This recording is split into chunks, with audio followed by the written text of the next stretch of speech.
If you have days like I do where you just can't find it in you to get out for a run, today's video is for you. I'll be sharing with you some ways that I stay motivated, so stay tuned.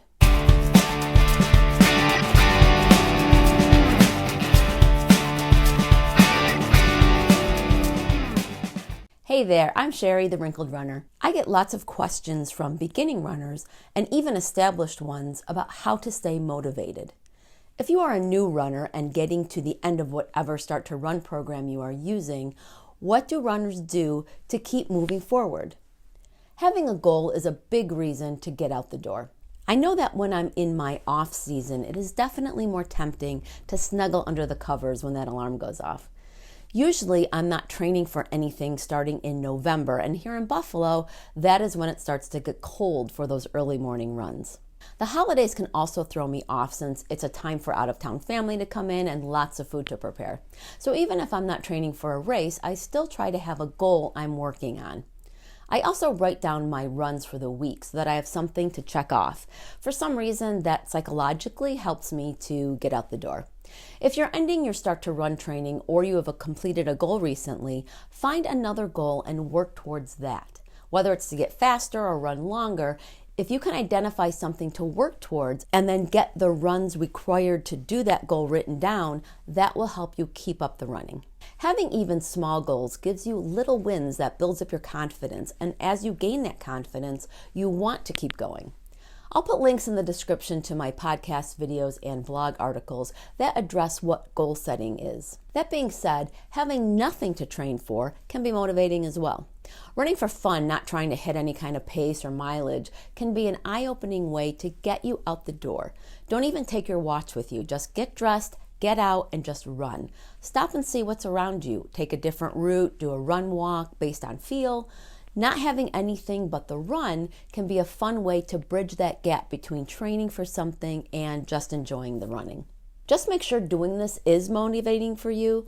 Some people really need that goal or at least something to check off. If you're skipping getting out there using this just go for a run approach, you may need to assess whether that actually works for you. Another thing that helps me is to get up and run first thing. It's not easy most mornings. I'm not a morning person, but if I want to run with Dave, it has to be early. Now that he's back in the office, we have had to get used to getting up before the sun again to account for his commute.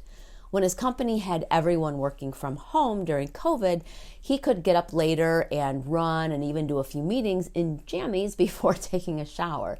It took some getting used to now that his life is a little more back to normal. But I am always so glad when we get that run in first thing. It's a weird thing to both love my runs and also love getting them over with for the day, but it's a thing, so just go with it. If I do want to flake out, I ask myself if 3 p.m. Sherry will be happy with 5:45 a.m. Sherry that she didn't get up and go for a run. My answer is almost always no. 3 p.m. Sherry will not be happy. Even if I have the whole day to run, not getting out there first thing can lead to not getting out there at all once the day starts and just normal life happens. Another way we can stay motivated is to work with a coach. I've covered what to look for and how one can benefit you across all the Wrinkled Runner platforms, so check those out. Just know that even if you are a beginner, you can have a coach and they will be invaluable at helping you stay motivated. It will also take the guesswork out of goals since part of their job will be to help you formulate them. And then not only 3 p.m. you will be happy, but so will your coach. If you don't want a coach, you can join a running club or find a running buddy. There is nothing like having someone else to run with that can bring out the joy in you. Even though heading out for a run before the sun comes up can be hard, I wouldn't give up running with Dave for the world. No email alerts, text messages, or phone calls get in the way. It's just time for us to talk about whatever, and the time is unbroken.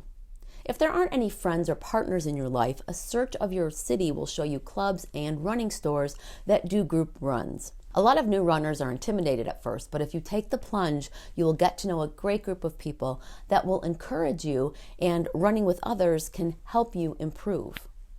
There are runners for every pace. I'll link you up to the RRCA website that lists their running clubs and to Fleet Feet, which is a running store with running groups all over the U.S.